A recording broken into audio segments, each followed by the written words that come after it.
नमस्कार मंडळी, स्वागत आहे तुमचं सगळ्यांचं आपल्या लाडक्या यूट्यूब चॅनलवरती। व्हिडिओवरती नसाल तर व्हिडिओला लाईक करा आणि चॅनलला सबस्क्राईब करून सोबतचं बेल नोटिफिकेशन ऑन करायला विसरू नका आणि हा व्हिडिओ शेवटपर्यंत नक्की बघा। नमस्कार मंडळी, स्वागत आहे तुमचं सगळ्यांचं आपल्या लाडक्या यूट्यूब चॅनलमध्ये। तर भैरवी आणि तिलोत्तमामध्ये आता जोरदार भांडण होतं, तर चला जाणून घेऊया संपूर्ण अपडेट।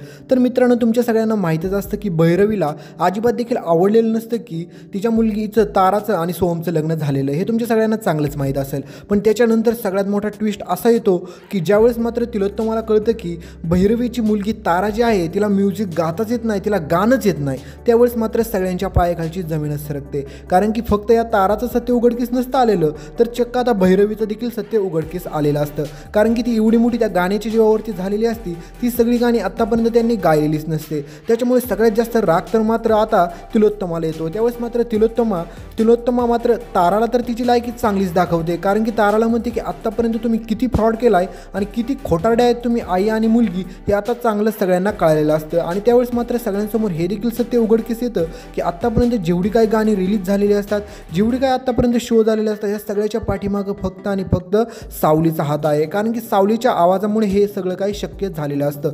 पण एवढं मोठं सत्य आता सगळ्यांपासून लपवलेलं असतं, त्याच्यामुळे आता साहजिकच असतं की हे एक ना एक दिवस पुढे येणारच असतं।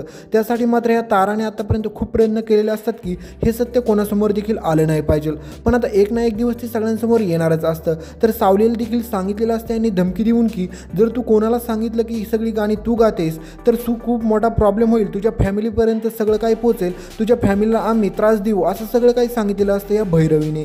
पण ज्यावेळेस मात्र भैरवी वजेचं सत्य आता सगळ्यांसमोर येणार आहे, त्यावेळेस मात्र सगळ्यात जास्त मज्जा मात्र ही तिलोत्तमा घेते। कारण की तिलोत्तमा म्हणते की तुझ्या मुलीची आणि तुझी, या तुमच्या दोघींची देखील लायकीच नाही आमच्यासोबत काही संबंध जोडण्याची। कारण की त्याच्या अगोदर भैरवी त्यांच्या घरी जाऊन खूप मोठा तमाशा करते आणि म्हणते की माझी मुलगी फक्त आणि फक्त तुझ्या मुलाने फसवल्यामुळे इथपर्यंत आहे, नाहीतर आज ती याच्यापेक्षा चांगल्या घरात असते। पण हे सगळं घडत असताना मात्र हे सगळं सत्य उघडकीस झाल्याच्या नंतर तिलोत्तमा आणि भैरवी ह्या दोघींच्या देखील जोरदार असं भांडण लागतं। तर मित्रांनो, तुम्हाला काय वाटतं? ह्या तारा आणि भैरवीचं सत्य तर सगळ्यांसमोर आलेलंच आहे आणि यांना खरी त्यांची लायकी देखील कळलेली आहे। पण आपल्या सावलीला सगळ्यांनी अशा प्रकारे रिस्पेक्ट द्यायला पाहिजे ज्याप्रमाणे ह्या ताराला आणि ह्या भैरवीला आतापर्यंत लोक देत आले। तारा आणि भैरवीचं सत्य तर आता सगळ्यांसमोर आलेलंच असतं, पण मित्रांनो आपल्या सावलीला आता अशी रिस्पेक्ट दिली पाहिजे की ज्याप्रमाणे आता ही रिस्पेक्ट ताराला आणि ह्या ज्या काही भैरवीला भेटत होती त्याचप्रमाणे आपल्या सावलीला हे सगळं भेटलं पाहिजे।